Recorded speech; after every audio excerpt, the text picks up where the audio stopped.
G'day,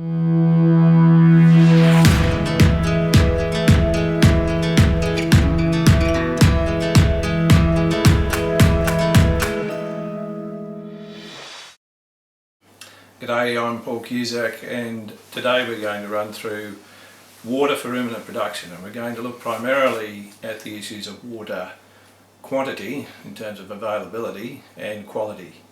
And these two things have potentially major impacts on ruminant production. So join me and we'll have a wander through. So the major question to start with is, why is water availability and quality important? You have to remember that the mammalian body is basically largely water. We are very watery creatures, and water is necessary for every physiological function in the mammalian body. At a cellular level, a biochemical level, water fuels or provides a medium in which all those activities can occur. If you consider the rumen particularly, and the rumen is the powerhouse that drives ruminant production, it allows those ruminant animals to take human indigestible fibrous feeds and to turn through fermentation those feeds into high quality protein. That rumen requires water as a medium for many of the bacterial species and the protozoa and the fungi to actually exist and function, and again it provides a medium for the action of their enzymes to drive that fermentation of fibrous material. So about 30% of the bacteria in the rumen actually exist in the liquid phase, so they're floating around in that liquid medium. Water also performs an essential mechanical or physical function in that it's necessary for the mixing and passage of ingesta. To get an even fermentation of the food intake by the ruminant, the rumen constantly churns away and mixes those feed particles, which is involved in or important to breaking down fibrous particle size and in providing access for those microbes to actually make contact with those particles and to digest them, break them down into further products which are then utilised by other bacteria, which is called cross-feeding, and ultimately that fermentation activity, all that microbial activity, provides the animal primarily with volatile fatty acids, which is the main energy source for use by the ruminant, and microbial crude protein when those microbes flow through into the true stomach. So water is absolutely essential for all of those functions. If we have poor water availability, that is expressed in terms of decreased production, poor welfare, and ultimately in some circumstances in death.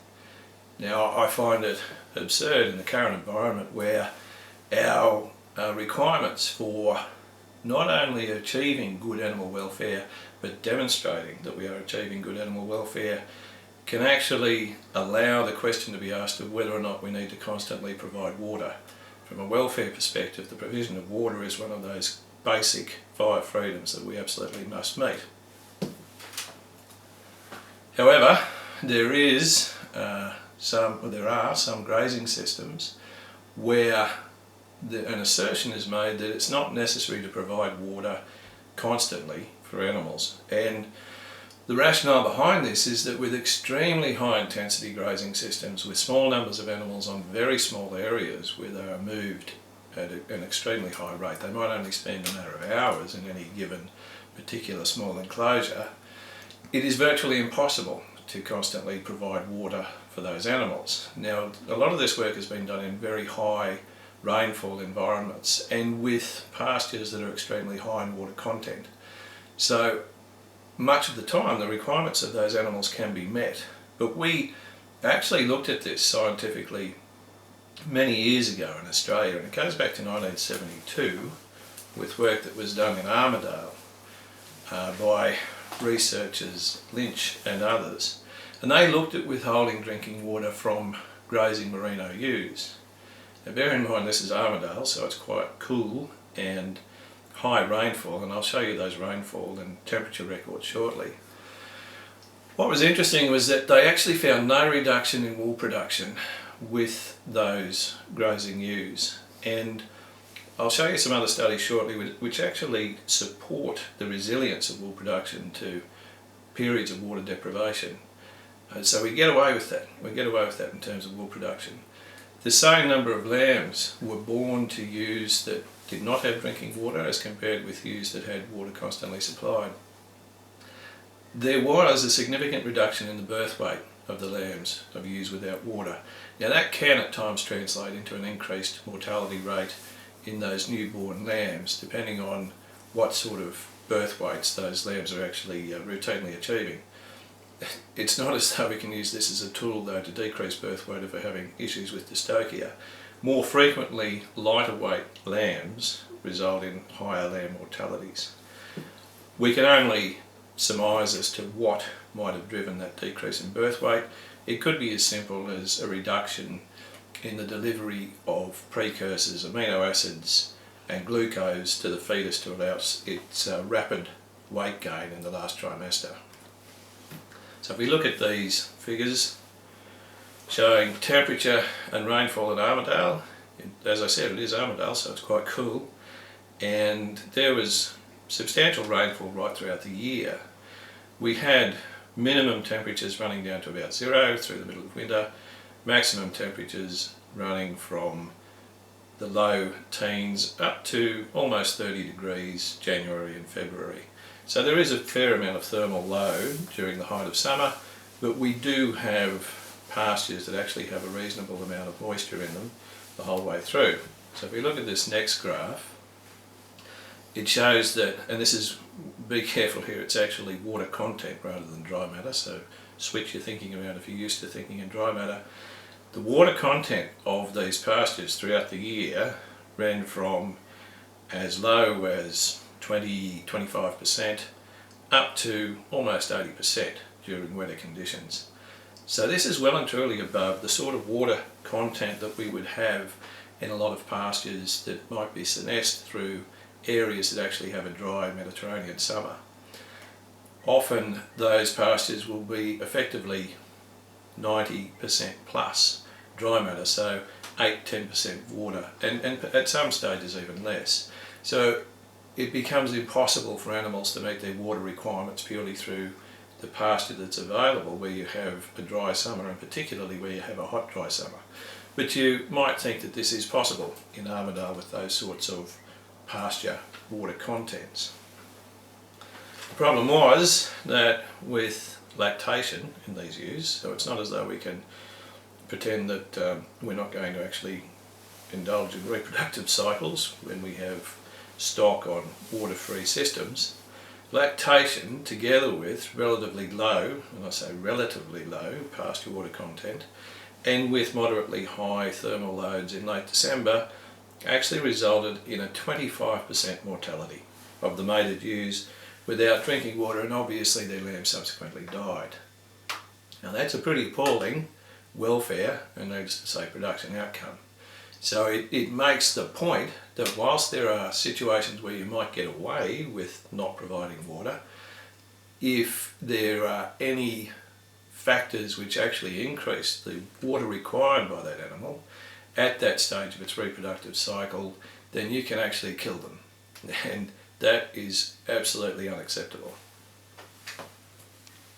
If we have a look at water intake and its relationship with feed intake, and this is the primary driver of productivity in ruminants and the effects of water restriction on productivity. So there's a direct relationship between access to water and feed intake. So if we have a look at this table here from Utley, with free choice water we have a water intake with these cattle only 250 kilos to years of 15.5 litres per day, corresponding feed intake of 6.2 kilos per day.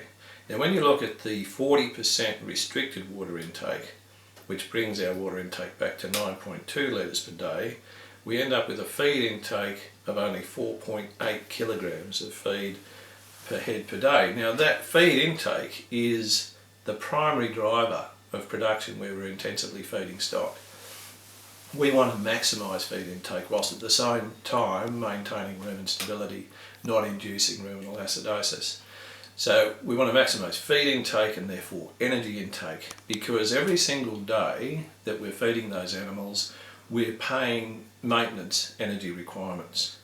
The more megajoules of energy we can get into them above and beyond their maintenance requirement, the greater the growth rate and the less days we have to pay maintenance for, which gives us a better feed conversion ratio, kilograms of feed per kilogram of gain, and that is the primary driver of profitability with intensive feeding systems of stock or extensive feeding systems with ruminants. So feed conversion ratio, if you have a good handle on your cost of feed, whether that be cost of pasture production or supplements or a total mix ration, allows us to directly calculate the cost of gain. So we've got to keep that cost of gain down with production animals by growing them quickly and maximising growth rate, which minimises feed conversion ratio. So as we mentioned earlier, wool growth appears to be quite resilient to intermittent water access. We found that with that older study from Australia, but there's also a considerable amount of work from overseas. And in northern India, in Rajasthan, they found that there was no effect on wool production with intermittent access to water, so out to 3 days in sheep that were adapted to that regimen. But other studies, more recent studies, 2017, 2018, found that limited water intake reduces feed intake, which is no surprise to us. We've got plenty of data to show that in intensive systems, but also reduced the digestibility and the growth rate of those animals and milk production. And milk production is pretty obvious because milk has a large proportion of water in it. If we reduce that basic substrate that is a major component of milk, obviously we're going to decrease total milk production. The interesting one to me is that not only was feed intake reduced, but also digestibility of that feed was reduced. And this relates to the importance of water as a medium in the rumen for mixing and for the existence and operation of those microbes as they break down those fibrous particles. And that logically will translate into a reduced growth rate. So, in summary, when grazing lower moisture pastures, and not necessarily senesced, dried out summer pastures, but just lower moisture pastures with even moderately elevated temperatures, and in that example in Armidale, we weren't looking at 45 degree days, but with even moderately elevated temperatures, dehydration can lead to death. So it's not only production effects, it's also effects on mortality. There are some interesting differences between sheep and cattle, and also some interesting differences within breeds of sheep. Merino sheep, and they're more of a desert animal in their origins, can actually concentrate their urine more than British breed sheep. And they're also, on account of that, able to tolerate a higher total soluble salts intake. In keeping with that, they also drink less, and interestingly, cattle drink more per unit of body weight than sheep. So not only do they have a higher total requirement, obviously, because they're big buggers, but they also drink more for their body weight, for a given unit of body weight. So sheep are more efficient in terms of their water requirements than cattle, and within sheep, merinos get by with less water than British breeds. And it's probably something that's fairly self-evident for people who've worked with these stock all their lives. So we get bigger effects on cattle than with sheep if we have issues with water availability. So it's not just water availability that's really important. We need to consider water quality, and we'll think of this in a few different ways. So I want to look at the effects of microbial contamination, and here we'll work our way through the direct effects of blue-green algae, leptospires, and gastrointestinal tract potential pathogens. We look at dirty water, which is a fairly imprecise term scientifically, but that is described by turbidity and fecal load and fecal organism load. Now these can reduce intake. Salt load also affects intake and can actually be involved with the induction of mineral imbalances, because virtually every mineral interferes with the absorption of some other mineral. So these things work at odds with each other frequently, with some notable exceptions. And if we have high concentrations of ions such as iron then that will interfere, for instance, with the absorption of zinc. And there's a whole swag of examples of those interactions which are negative for the animal's health overall. We'll have a look at parasite contamination, and here I'm primarily concerned about the role of fluke because of their life cycle, which allows, or which it requires them to have a considerable amount of their time spent in swampy areas, either in or out of the snail host. We'll have a look also at water temperature. Frequently in the past that was something that we tended to neglect, and you still occasionally see unburied black polypipe as a water delivery system, and the water temperatures in those pipes can become extremely high. If you have signs of stock that have succumbed to sudden death, and that's death within about 30 minutes of onset, and frequently more rapidly, within metres, 100 metres of an algal bloom, you're pretty safe in concluding that that has been acute death, sudden death, due to intake of the blue-green algae, and more particularly the liver and neurological toxins which they contain. We still need to conduct postmortems and to look at gross postmortem signs, and obviously it's important to take samples such as liver and gut contents to confirm that diagnosis, but if you're a betting man, you'd put your money on that. But I do ask producers to please involve a veterinarian in confirming diagnoses rather than waiting until still more animals die. Microbial contamination, leptospires are a big issue with contaminated water, particularly in areas where we have feral pigs. And feral pigs are a carrier for leptospirosis, and those leptospires can live in free water for extended periods, some months, and if we have pigs that have access to the same surface water and they contaminate that water, and they tend to shed it in their urine, as do infected cattle, then you dramatically increase the uptake of, or the potential for uptake of leptospires in cattle that can then succumb to the range of reproductive problems that causes. So naive cattle exposed to leptospires will usually abort in the latter half of pregnancy, but they can actually abort and lose that fetus, and even have some embryonic deaths right through the earlier part of pregnancy as well. So it's not purely an issue of losses in the second half. So it's a general reproductive effect. If you are in an area with pigs, regardless of your water delivery system, I would suggest that you routinely include vaccination of your breeding herd against leptospirosis, and we do that usually at preg testing so that we cover them during the higher risk period in the latter half of pregnancy. Ideally, we'd be preg testing as early as possible, as soon as those calves are weaned off cows, and with heifers we want to preg test down to 6 weeks so we can get rid of any passengers as soon as possible. Microbial contamination is an interesting one with ruminants because they're actually quite resistant to an intake of gut pathogens. And the reason for that is that we have a microbial ecosystem in the rumen, which then results in the washing of microbes into the true stomach, the abomasum, and then on into the small intestine. Because of that, the true stomach in ruminants has a very low pH of only about 2. It's extremely acidic.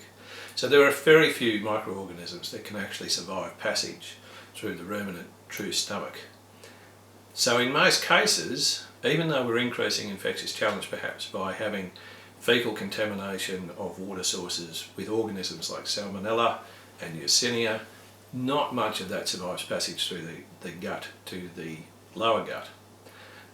It can occur though, you can get some of these organisms washing through, particularly if you have digestive dysfunction higher up in the forestomachs.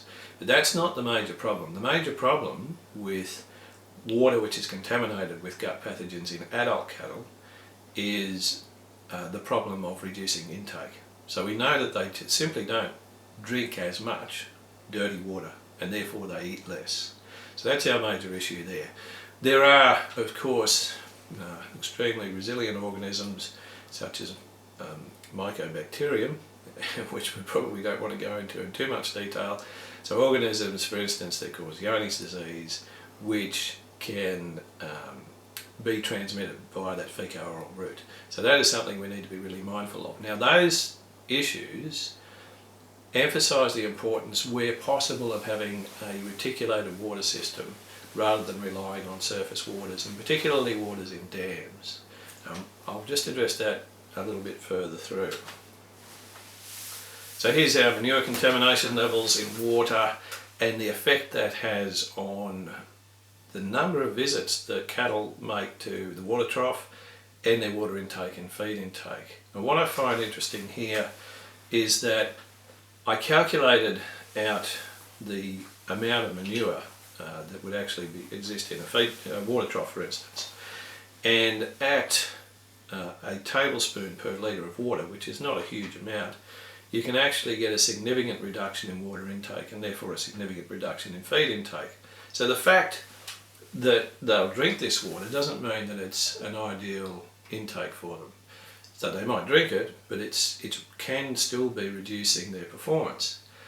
And the rule of thumb that I have with the stockies and feedlots, and this should apply to grazing systems as well, is that you should be prepared to drink that water if you had to.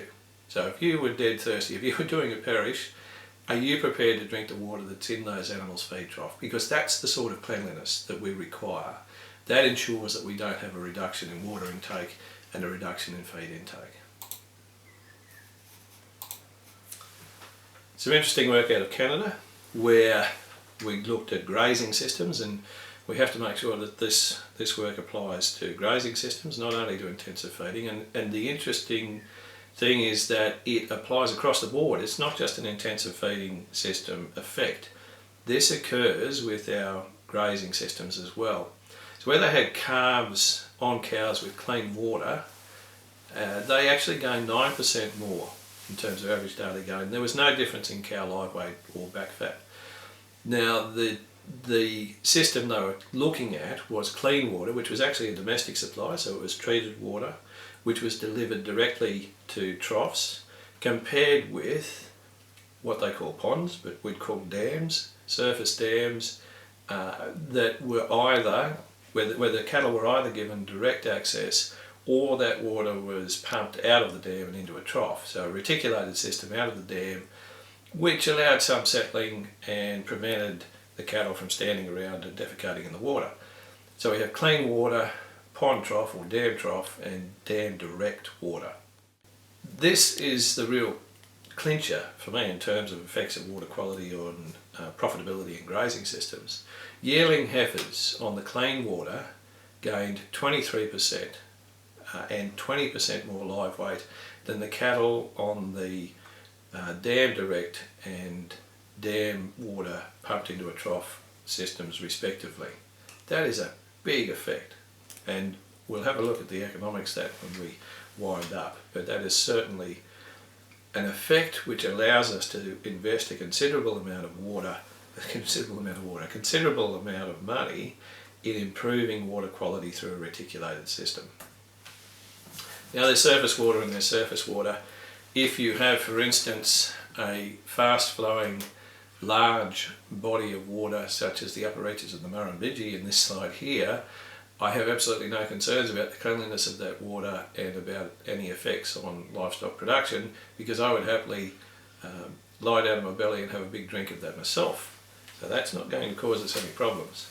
It's static surface waters that are the big problem. I thought it was particularly discourteous of the bull to actually lie down in this water for the sake of the photo.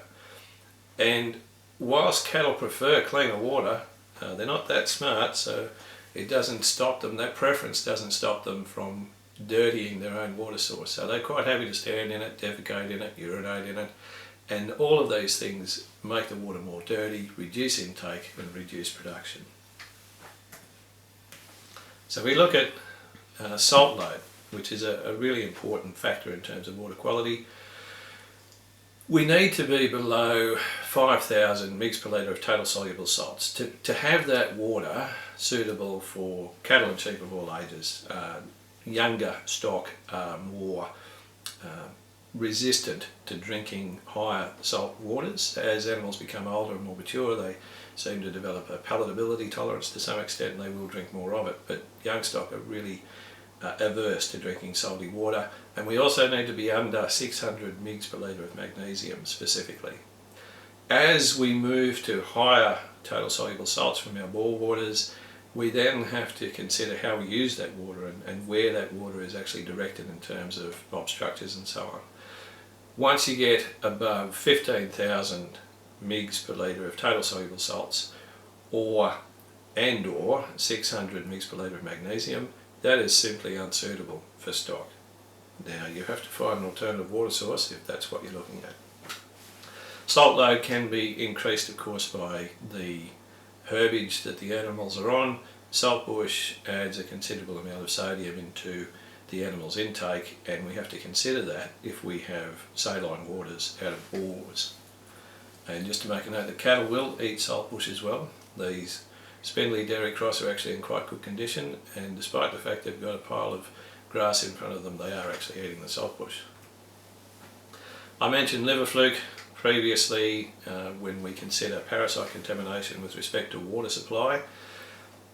As I mentioned, the fluke spends a considerable amount of its time either in free living stages or in the snail Limnii tomentosa in swampy areas, generally around surface waters or just swampy depressed areas in a paddock. If we are reliant on those swampy areas as surrounding a water source for our sole water supply, particularly during drier conditions, we tend to concentrate grazing activity on those green swampy areas, and that dramatically increases the intake of the fluke larvae by cattle and sheep if we're allowing them access onto those areas with the high concentration of larvae. Their intake obviously is going to be considerably higher. That's another positive for fencing off those areas and piping water into a trough system. So we make the water cleaner, we reduce the exposure of those animals to parasites such as fluke. There's our fluke affected liver, and the little white lines that you can see all over the surface of the liver are due to the migrating larvae burrowing through the liver tissue and causing scarring, which shows up subsequently as white lines in the abattoir.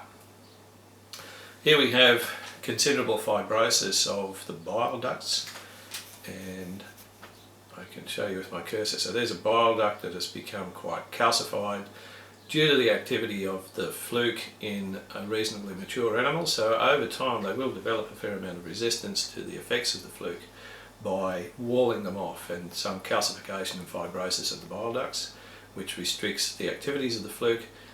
The major effects of the fluke occur in the young growing animals. Adult animals tend to develop resistance, but we have to consider them with our management of the parasite in terms of our total strategy. We look at water quality targets. Another way to express salinity, which you might see on some tables, some recommendations, and perhaps on analyses when you get them done, is that we need salinity as electrical conductivity to be less than 1600. pH should ideally be between 6.5 and 8.5, and pH describes the acidity or the alkalinity of the water, of course, and the funny thing is that we usually work on water being 7, but the waters that we have in surface water and bore water can vary considerably from that, so we need to check that with bore water in particular. Chloride, we're looking for water less than 1 mg per litre. I'll address that specifically in terms of domestic and treated water supply shortly. Nitrates under 44 mg per litre, sulfates under 500 mg per litre. This bacterial contamination measure is a really important one, and it's one that we would frequently fail with surface waters. So in terms of fecal coliforms, and that's organisms like E. coli that you probably hear about with contaminated food supplies, etc. We're looking for less than 1 colony forming unit per 100 ml. Now that's pretty clean water. And as I said earlier, this relates to water that you would be prepared to drink yourself. Cyanobacteria or blue-green algae, zero tolerance of any evidence of algae in our reservoirs draining into the supply, because it doesn't disappear, and the toxins don't disappear when you simply pipe it into a trough. So we have to be absolutely sure that there's no blue-green algae in the bulk supply of water that is going into our troughs as well. There are systems or treatments available to deal with the blue-green algae contamination, but the water will be unusable until that bloom is actually dealt with and has been cleared from that water supply.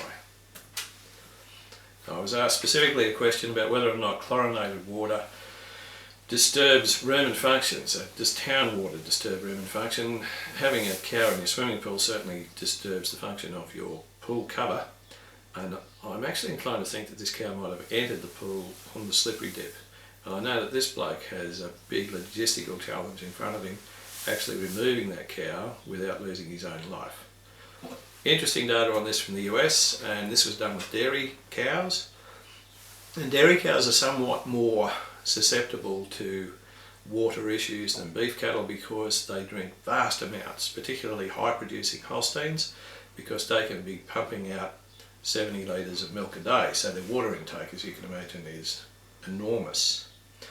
They found that free or residual chlorine concentrations up to 1 mg per litre have not had any effect on production.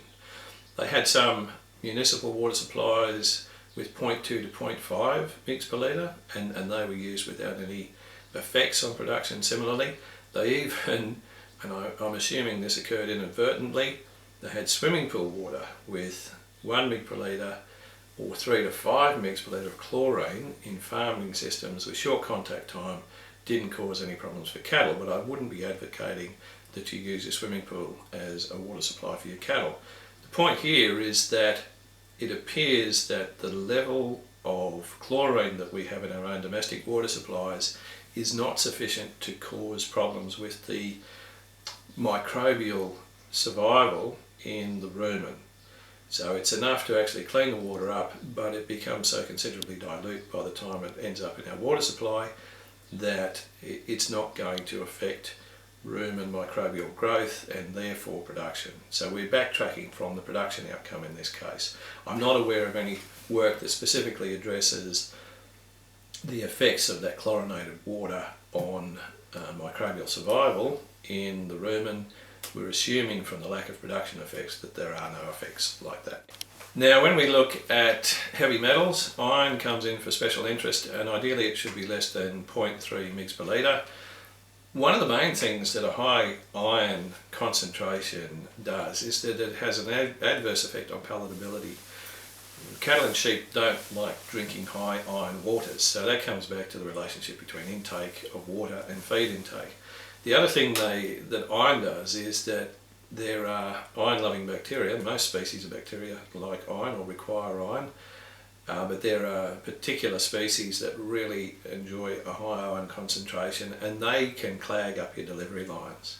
So that then ends up being a combination of water quality and water quantity issues. Iron, as I mentioned earlier, will also interfere with zinc availability, so we need to ensure that we're not having negative interactions with other minerals.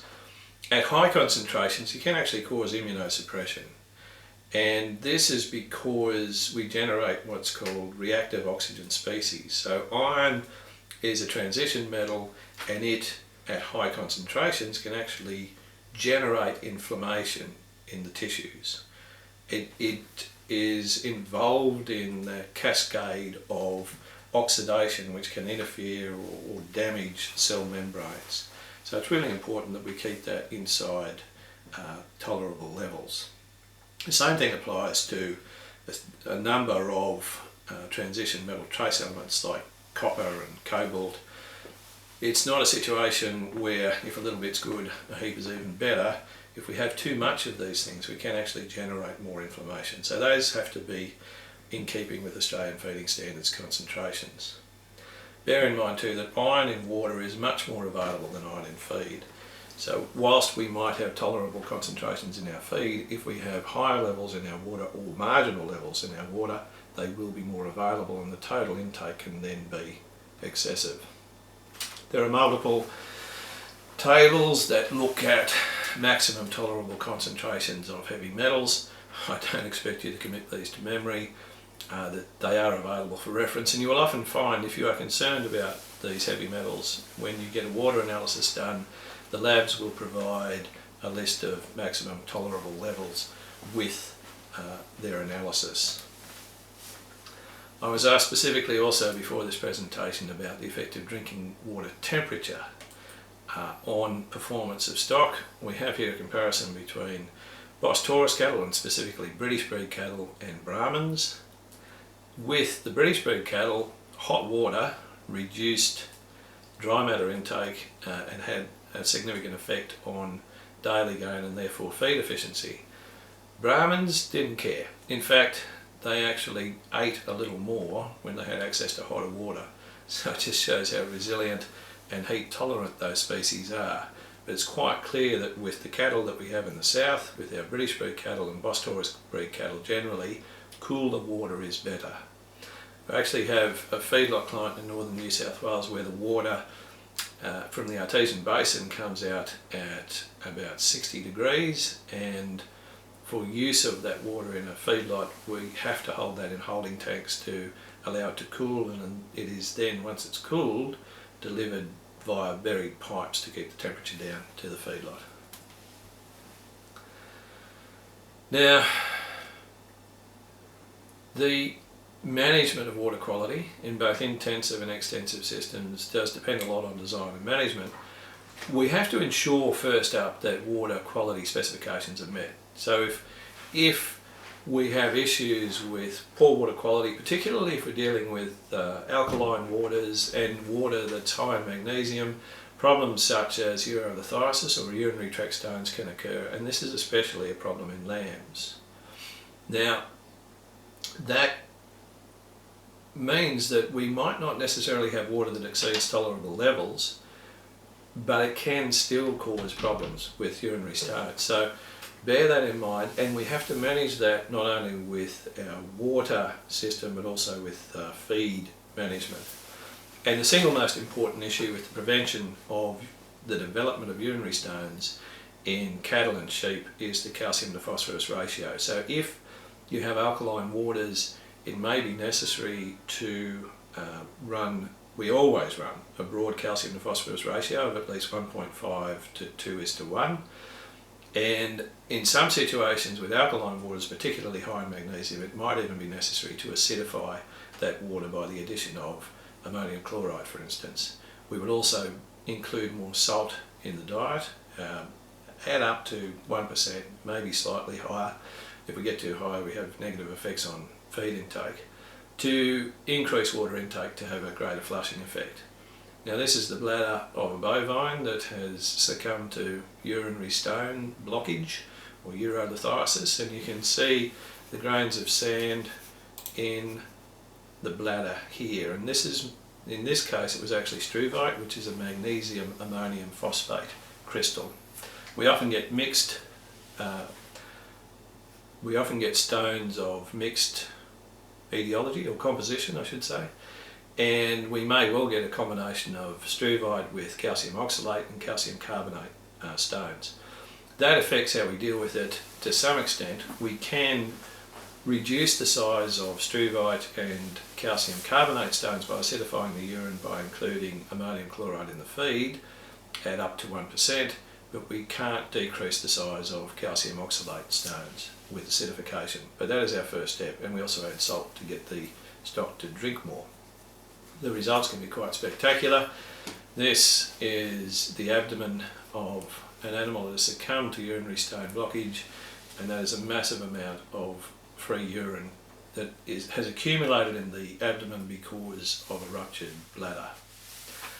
Sheep are much more stoic than cattle when it comes to expressing signs of urinary stones and the severe abdominal discomfort that must occur as a result of that.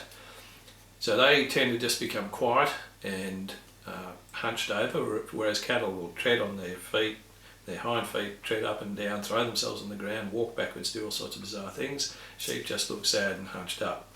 Here we have urine pooling in the tissues around the sheath because of urinary blockage.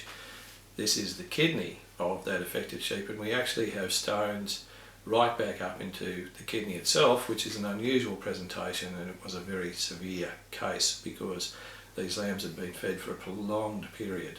And it appears that if we feed lambs for long enough on concentrate feeds, we will eventually have urinary stones form, despite our best efforts, particularly if we're feeding feeds high in phosphorus, and all grains are high in phosphorus and low in calcium. So it's a matter of time that can result in the formation of these stones, which makes our rapid turnover of lambs all the more important. We run into strife when we're in drought feeding situations where we have to feed lambs for extended periods. So rapid turnover, 6 weeks in and out, takes care of a lot of those problems. But remember, calcium to phosphorus is our chief tool for preventing that problem.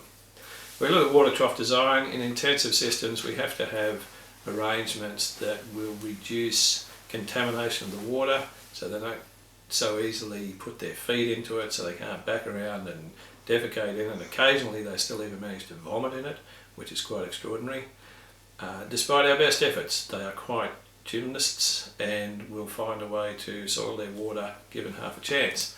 The biggest issue we have with water quality in intensive systems is not so much that contamination of fecal matter, it's primarily an issue of the deposition of feed off the muzzles of the stock into the water, and that very rapidly spoils, starts to generate bacterial growth under hot conditions.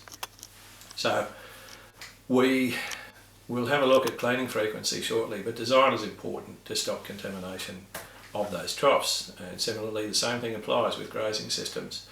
And I should have given this a quick clean before I took the photo, and you can see there is a bit of algae on the surface there. This is my trough, I have to confess. Algae actually doesn't worry me that much. We're not talking about blue-green algae, we're just talking about the green slime that you find in troughs. It in itself is not a problem. If anything, it probably helps to keep the water fresher, but it is an indication of how long it is since the trough's been cleaned. So we clean these out, get rid of all the material down the bottom, dirt, mud, faeces. The algae tells me it hasn't been cleaned for a while. So what we would routinely do is drop that trough before we put stock in. As you can see, it's cultivated, so I have an excuse. There are no stock in that paddock there. When I do the rounds at feedlots, I dip my hand into the water and I sniff it. And the neat thing about that is that a lot of the stockies think I'm actually drinking it when they're not accustomed to my activities, which makes them really convinced that I'm committed to the job, particularly when there's a dirty big fecal pat in the trough. And I tell them it's high time it was cleaned. When it comes to intensive systems with sheep, we need to clean these out very regularly. They are most averse to even slightly dirty water, and that has a direct effect on their intake. This is a really neat design with a single length of poly, of PVC, a cam lock fitting at the end with a valve, and there's a hinge at this end. You simply shut off the cam lock valve, shut off the valve, disconnect the cam lock, tip the trough and give it a quick clean.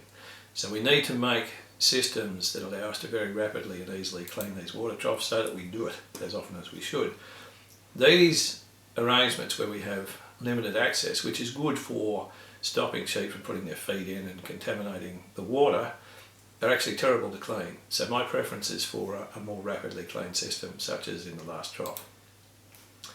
Some people have become quite innovative with maintaining water cleanliness in intensive lamb systems, and you can see here a little solar panel which actually powers a recirculation pump in the trough. So under the trough cover here, there's a little, basically an aquarium pump, and it constantly recirculates that water and keeps it clean and fresh. And they have found the water intake has increased in response to using that water system, that recirculation system. There are also some beef feedlots which are now using these systems as well. Needless to say, you have to put the solar panel a whole lot higher, or they take great delight in smashing it.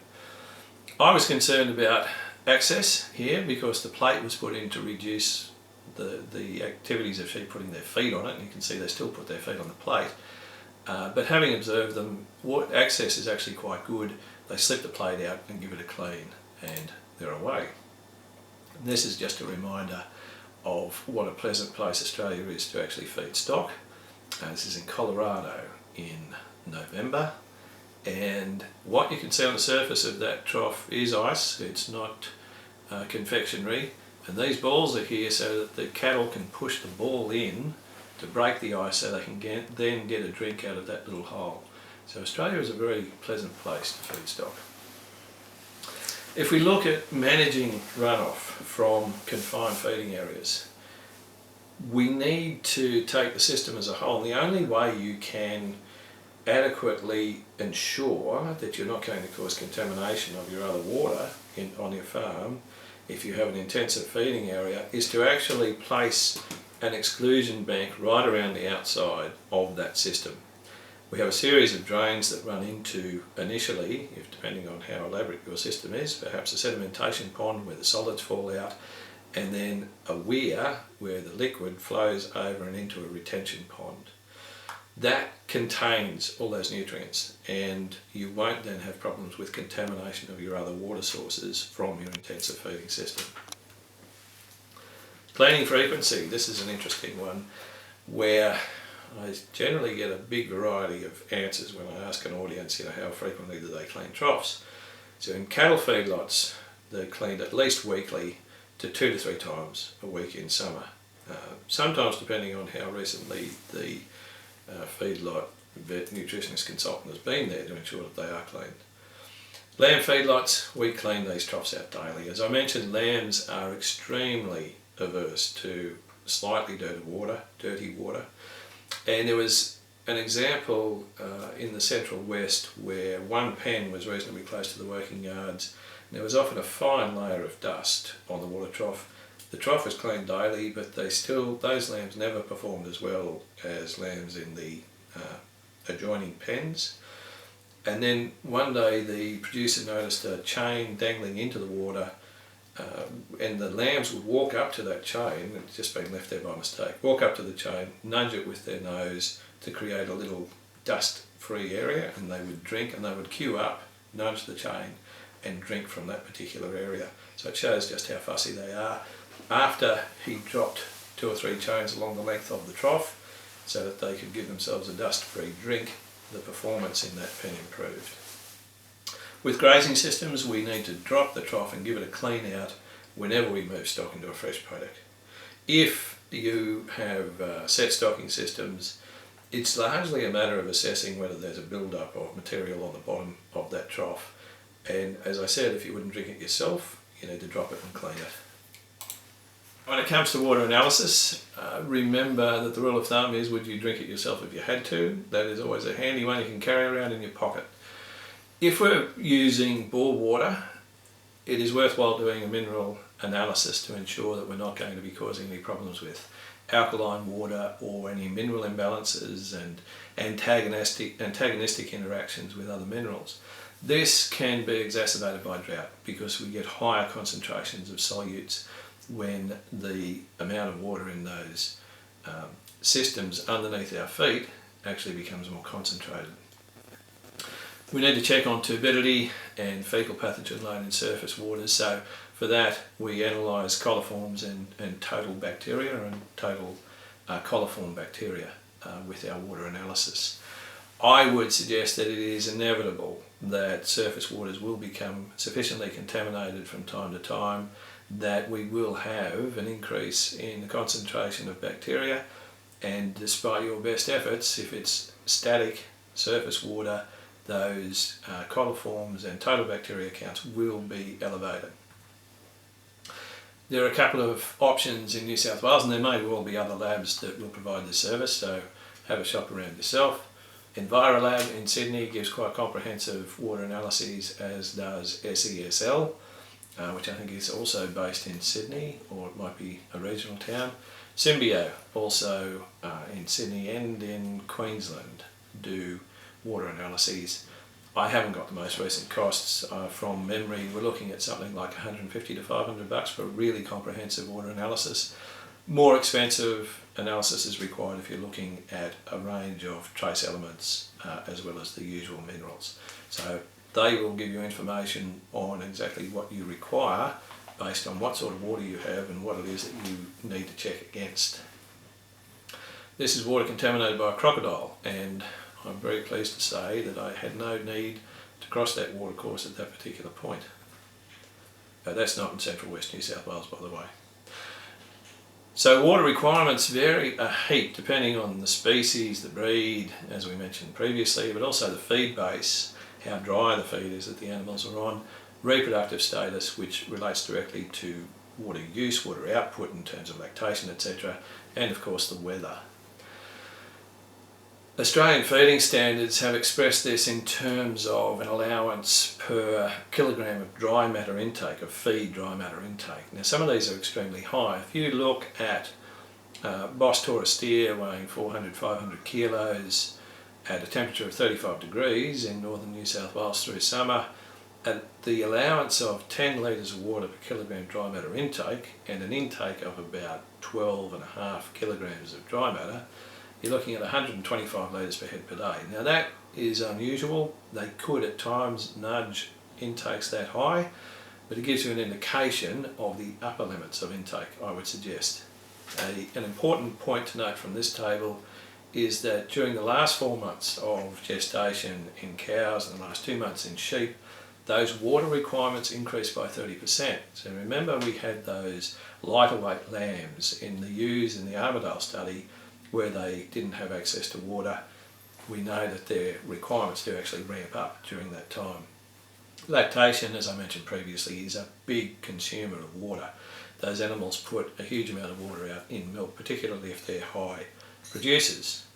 This, I think, is a much easier way to think of the water requirements of stock, and there are a number of tables like this from a variety of sources. This one is from New South Wales DPI, and from experience, this relates quite well to what I have observed in the field. If you have a look at young stock, this table actually underestimates their total intake. So Australian feeding standards that I just showed you was very much on the high side. We have consumption here of young stock of 25 to 50 litres per head per day. We frequently find that in hotter environments through the summer, some of those cattle, 400-500 kilos, will drink 80, maybe nudging 100 litres at times. So 80 litres a day would be a more common intake. The strength of this table is that it allows an increase for lactating cattle that are actually on salt bush. So it recognises the increased requirement for water where you have a high sodium intake.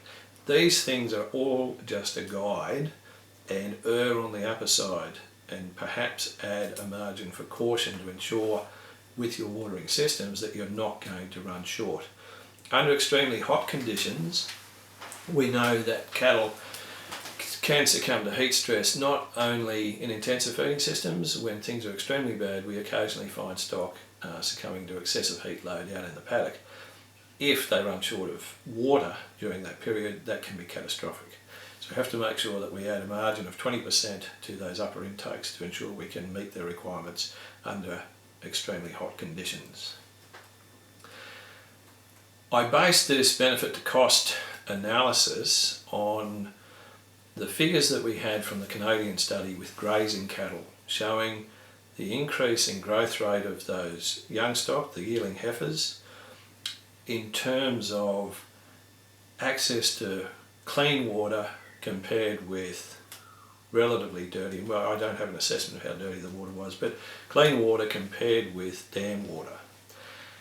The percentage increase in growth rate that they found with clean water was 20 to 25%. So if we conservatively look at a 20% reduction in growth rate on account of water quality, if we are looking for a high growth rate, a reasonably high growth rate of 1.5 kilos per head per day, that means that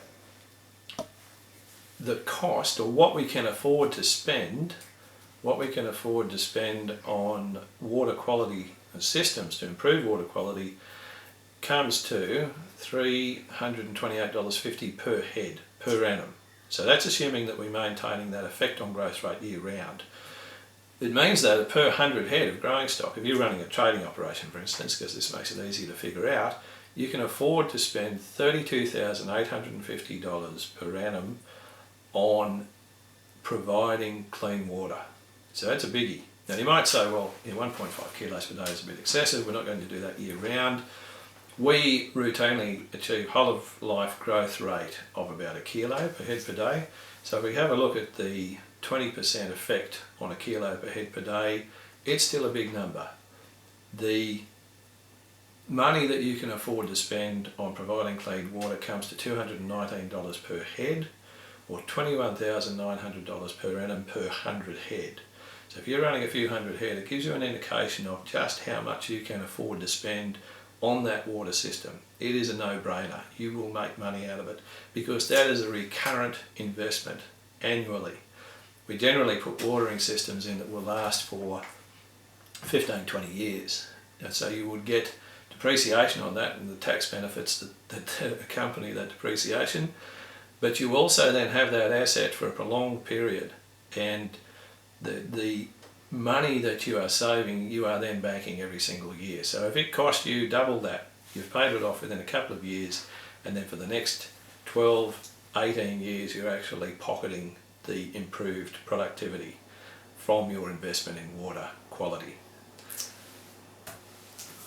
Now I'm really hoping that this is photoshopped, because if it's not, this bloke is on the road to oblivion. So we want to make sure with our water management systems that we're riding the crest of the technological wave and not about to be buried by it. Thank you very much for your attention. I have a question from the floor about the management of cleaning dirty dams and what we do with stock in that paddock while we're in that process. I presume Nigel must have a dirty dam himself he wants to clean out. The safest way to manage this is to move stock out of that paddock, because in the process of running an excavator in and cleaning all that sludge out, we are going to be left with a small pool of extremely turbid, extremely dirty water, and that is not something that we should be delivering to our stock. So in that situation, the only way to do that without having an effect on productivity is to move those stock out of that paddock, provide an alternative water source, and you would need at least 3-4 days, preferably a week, for that extremely turbid water to allow the solids to settle out before you use that again. So you can get away with cleaning it out with the stock there, but it will have an effect on productivity. So ideally shuffle them, provide an additional water source so that they're not reliant on that extremely turbid water for those few days after cleaning.